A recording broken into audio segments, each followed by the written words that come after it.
in the AHL last year, had the one NHL game, and didn't get necessarily a whole lot of action in the preseason. If I recall correctly, he played early on, and then he got hurt. So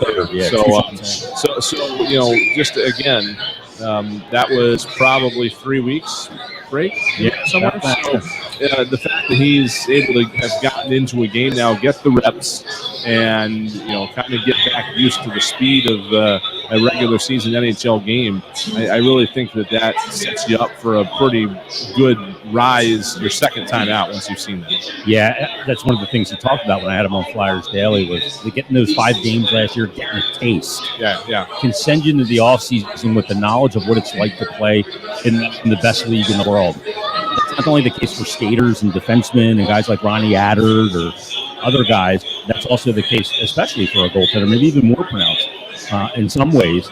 But we're going to see an old friend tonight, too. So let's take a time out, and we're going to come back and talk about a former Flyer and one of the guys that every fan that will be in this building tonight loves. And that would be Oscar Lindblom. So stay tuned. It's Brian Smith, Jason Myrtetus. We're at a calmed-down East Food Hall compared to where it was about a half hour ago. Getting you ready for Flyers and Sharks. Stay tuned. We're back after this on the Rivers.com Flyers Broadcast Network.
Philly crowd was going nuts, and rightfully so. I think it's going to spill right into this Flyers game today, too. I hope so. Yeah, that'd be good. I wonder what the Phillies themselves are doing. They should wander on over here. I bet we've got a suite free. Oh, yeah. I think we can make room for them. Yeah, I think we could. So we're into the opening puck drop. Yep. He can skate a wing for all I care. Oh, my goodness. Oh, my God. Let's talk about Oscar Lindblom, because we know the Phillies will give him a monster ovation tonight, and coming back for the first time as a member of the opposition will be Oscar Lindblom. Of course, he was drafted by the Flyers in the 5th round, way back in the 24 NHL entry draft. And we know the battle that he went through, the class and dignity with which he handled it. All said and done, 5 years as a Flyer, 263 games, 50 goals, 47 assists, 97 points. And he'll make his return here tonight. It's going to be great to see him. I think I don't know. I mean, I wasn't in the room. When the Flyers gave him that contract extension after that last contract expired, you knew that they were trying to do right by him.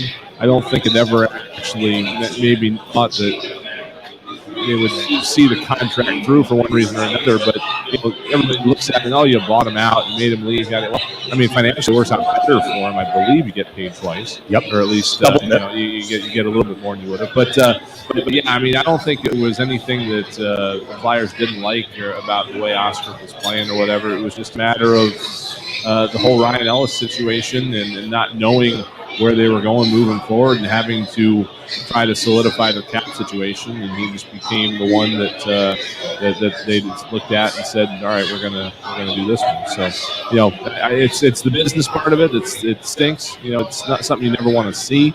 But I believe that he'll be welcomed warmly back to Philadelphia here tonight. Yeah, and he was a rare case of where you could buy the player out for less money than the cap hit that you got as a result, right. Which is a rarity to be able to get that kind of relief and not have the same amount of money go out. So, my great Oscar moment is in the bubble when he ended up playing in that, Game 7 against the Islanders, or Game 6 was it, I guess? Yeah. They tied I don't remember what game it was. Yeah, I know what you're talking about. I remember just seeing him on our closed circuit television thing, that feed that we had. Yeah. And he was standing in the line in the hallway lining up. We knew he took warm-ups, but we didn't know he was playing in the game. And that told us, wait a minute, he's not just taking warm-ups. He's playing in the game. Yes. Come all the way. Very, very strange situation because we're, however far away we are from Toronto, we're not there. We're not in the building. We're watching a closed-circuit television feed that isn't public feed, and only we can see it, and we don't know exactly what's going on up there until we see that happen. Because if I recall correctly, I think he might have taken warm-ups a game earlier. No, that was the game he ended up playing, in Game 6 and then Game 7. Yeah, so we knew it was a possibility, but then, it was great. It was a big lift, and I wish that it had been able to happen in front of people. Yeah, that was the only bummer. That's the situation they make movies out of, and if that had happened here on a Flyers home ice, I'm not sure who was the home team for that game, but if it had happened here, a place would have been unbelievable. Yeah, and so that's the only thing I wish that had happened there. That's just the way everything fell, and you're doubly thankful that his cancer treatments didn't cause any issues during COVID. Yeah, because when that's a recipe for disaster, having to deal with cancer treatments while there's a new virus flinging around that nobody's got any treatments for. Yeah. So thank goodness that didn't come to fruition either. But it's the only bad thing about him being in San Jose is we only get to see him once a year. That's a shame. It would be nice if he was a little bit closer. But we're just glad that he latched on. He continues his career, and who knows? We might have him back here someday in some capacity. No question about it. Flyers come into this game after 5 games played. Only 2 teams in the division have played more than 5 games. Everybody's played at least 5. The Caps and the Blue Jackets have played 6 games. The Flyers come in now 1 point back at the top spot. That's the Pittsburgh Penguins, who've played 5 games. We're 4-0-1. They've got 9 points. Flyers through 5 games, 4-1-0 with 8 points. And then Carolina and the Rangers are each 3-1-1 through 5 games. And then you got the Devils there through 5 games, 3-2 with 6 points. Tied with the Caps, who are 3-3 through 6. The Flyers right now sitting in the 2nd spot in the division. And if the season ended today, they play the Carolina Hurricanes in the playoffs. There's a lot of season left. Oh my goodness me! I'm starting already. What there's been 1 or 2 lately, right, that have been off to a hot start and then didn't make the playoffs or whatever. I don't remember them off the top of my head, but it is a long. Buffalo's done it a couple days. 10-game win streak. I think that happened here too. And then a losing streak or whatever after that. Well, they had a losing streak and made the playoffs, and they had a 10-game win streak and didn't make the playoffs to make it even more complicated. This is such a silly game sometimes. No, it is. But when you look at the way things are going at the moment for this team, again, you just want to keep doing what you're doing right, and hopefully things just get better when when guys come back from injury. One of the guys we haven't even talked about the last couple of games, and honestly, it's because I had to look up because I forgot where he ended up, was Owen Tippett. Yeah. He's not played yet. He's on IR. Yeah, correct. Yep, he's on IR. He's with Ristolainen and Couturier and those guys.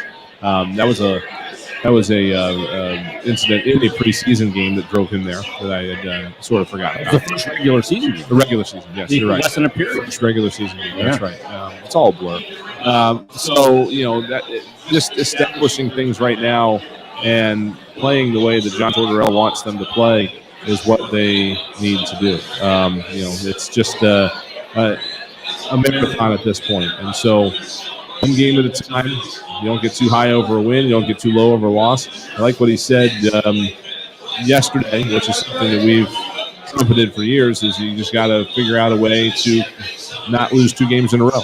Yeah. It's going to happen every now and then, but you don't want that to happen consistently over the course of the season. You get the loss, you bounce back, and move on. And so so far, that's what we've seen out of this team, and hopefully it's going to keep on rolling.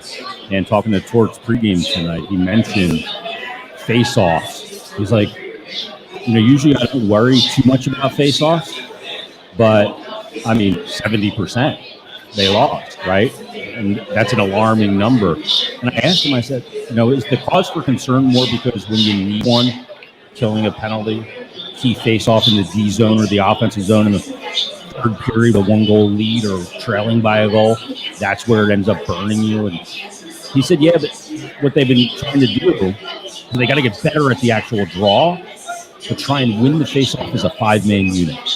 Everybody activating right away. Right.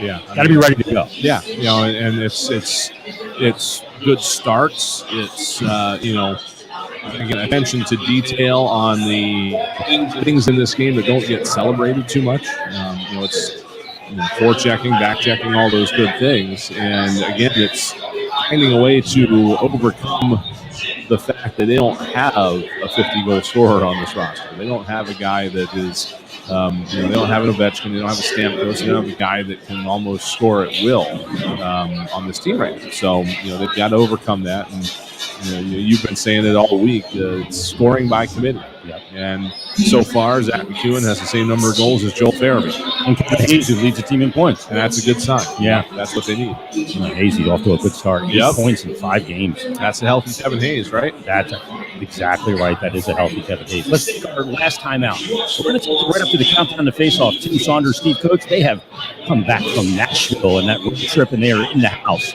They bring you the countdown to face-off and all the first period action. One more segment to go here on Flyers Game Day. Back after this on the BetRivers.com Flyers Broadcast Network.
Yeah, we are back at the East Food Hall as the Flyers get set to take on the San Jose Sharks here at Wells Fargo Center. Second half of a back-to-back after a 3-game road trip. Not even time for the boys to get the laundry done, let alone dry clean. Right? It's deep on the suit rack. It's one of those quirks in the schedule, It just is a weird one where you've got to come back here and play a team that is also in a back-to-back, but was theoretically waiting for you when you got here. It's one of those weird things. Both teams are more or less in the same boat, but it happens from time to time in the course of a season, and it's a good time to have the kind of focus that John Tortorella wants this team to have, which is just to focus on what they need to do and not worry too much about the team on the other side of the ice. I wonder how much Torts wants this break after this game to Thursday. When your team's playing well and kind of rolling a little bit, you go, give me as many games as you can as a coach. But when you look at it, after a 3-game road trip and another back-to-back, those are back-to-back on the road trip as well. This is 4 games in 6 days. So not ideal from that standpoint, but to welcome the break from a rest and recovery standpoint. But we'll get back at it on Thursday. And I almost will take it because this is going to be our chance to see how a John Tortorella team deals with something like that. We have already had an opportunity to see how they deal with going down early in games, and that's been very good. This team over the past, I don't even know how long, the past decade, it feels like, every time they are cooking along real well, they hit an all-star break or an Olympic break or some crazy 6-day and then when they come back, they've completely lost all of that momentum that they had. So you're going to have to find ways to try to bridge those gaps. And now we, especially there's a win today, and they go into this break what would be 5-1. We'll get a chance to see, can they bridge that gap in those 4 days. They'll probably get a day off tomorrow, I would imagine, and then be back at it, getting ready on Tuesday and Wednesday. Figure out a way to bridge that gap and keep that continuity, and that'll be another good sign if they can get that. Yeah, tomorrow's called Laundry Day. Yes, and Pay the Bills Day, and then that's the other. I have to mow my grass. Yeah, that's the other thing with Torts. I've been so impressed with his ability to coach the mind. He talks about that. I don't coach the player; I coach the mind, and I think he's really on top of where his team is mentally at all times. Really keeps a tab on that. So how he kind of figures out how he's going to handle those Tuesdays and Wednesdays to make sure that when they do come back, they're sharp. They're not getting a little full of themselves with a good start, not resting on any laurels, thinking, hey, we can come into games, we're good, and not have to do the things that they need to do to win. What's that Ted Lasso line? Have the memory of a goldfish? Something like that. Goldfish memory, 20 seconds. That's kind of what they have to do when they get to this break. It's all right. We've had a great start. Hopefully we're 5-1. We cannot allow that to affect anything moving forward. We just need to shut it down for a day, and we need to come back to the rink and pretend like we're starting the season 0-0. We need Stick to your process. Yeah, those are in the bank, and we've talked before about how important October points are, even though it may not feel that way because you've got so much runway ahead of you. But you don't want to get to April and be a point out of a playoff spot and wish that you'd gotten those 2 points against San Jose back the day the Phillies won the National League. You don't want to be in that situation. And 2 points is 2 points. It doesn't matter whether it's October, January, or beginning of April. You need 2 points. Yep. So you want to get these things. You want to squirrel them away. You want to have them in the bank so that inevitably down the road, when you do have a West Coast swing, when you do have to play a 3-4, 4-6 against the threat, that you have a little bit of cushion because, again, it is a marathon. And so there's going to be times that are lean, and you want to have taken care of business at every opportunity you have prior to that. Joel Farabee comes into this game tonight with the hot hand, 3 points last night, a goal and 2 assists. And I imagine he's a guy right now, Coach asked in post game, that you get the donut away. You're going pointless in games, and you keep going, oh no, when am I going to get that first one? He busted out last night. I think he can exhale. I think we look for him to keep it going. But I think tonight is going to be a big game for Morgan Frost. I think that he's going to show tonight. That would be good. Yeah, it's got to be somebody different almost every game. Yeah. He needs. I think he just needs a breakout. He needs to have that one good night where where everything comes together and he gets a little bit of confidence, blown into his sails, and a little bit of yeah, I belong up here. Not a little bit of I need to play up here so I can not lose my spot and not back down. He needs that kind of night, and so if he can get that tonight, that'd be great because it'll just build on him moving forward. Yeah, the other guy that has been really good to start this season for the Flyers has been Ivan Provorov. And there's a lot of discounting of Provorov in the offseason. I understand why. But he's come into the season in 5 games. He doesn't have a goal, but he's got 5 assists, so a point per game. I think he's been excellent defensively. I think that top pair's been good. But I think that he has really been stabilizing and kind of doing, I don't want to compare him to Jacob Slavin, but doing what Jacob Slavin did to Tony DeAngelo in the complementary purposes, kind of even each other out. And they've worked really well together. I think Provorov's had a really good start to the year. Yeah, absolutely. It's been nice for an even strength goalie. Absolutely, yeah. He's showing the kind of consistency that the Flyers needed him to start showing. And again, I think he was there. I think he was on the doorstep of it in 2019, and I think it just got derailed like everything else. And again, for whatever reason, I don't know if it had something to do with the particular age they were at or where they were at in life, just in terms of relationships and stuff. But that COVID break, the Flyers did not handle it well as a group. And I think now that we're back out of it, fortunately, we're seeing guys get back to where they were, and that's part of Chuck Fletcher's mantra going into this year is we need to see what we have, and they're getting a look at it now. Yeah, and I think we might see Scott Lawton taking some faceoffs tonight. He's been playing the wing. Maybe he can help with that faceoff percentage as well. So it's the Flyers and the Sharks tonight. It's Felix Sandstrom making his second start of the season for the Flyers. James Reimer for the San Jose Sharks. One of the more entertaining guys in the league to watch is Erik Karlsson. He'll be on the ice as well. It's Flyers-Sharks. We'll see if the Flyers can get another win here, coming back from that 3-game road trip, and punch 2 more tickets or 2 more points in the standings as we get this place riled up. It was riled up a little while ago when the Phillies punched the ticket to the finals, to the World Series. We'll see if the Flyers can rile up these fans even further. Stay tuned. Tim Saunders, Steve Coates, they've got the countdown to face-off and all the first period action right after this. You've been listening to Philadelphia Flyers Game Day on the BetRivers.com Flyers Broadcast Network.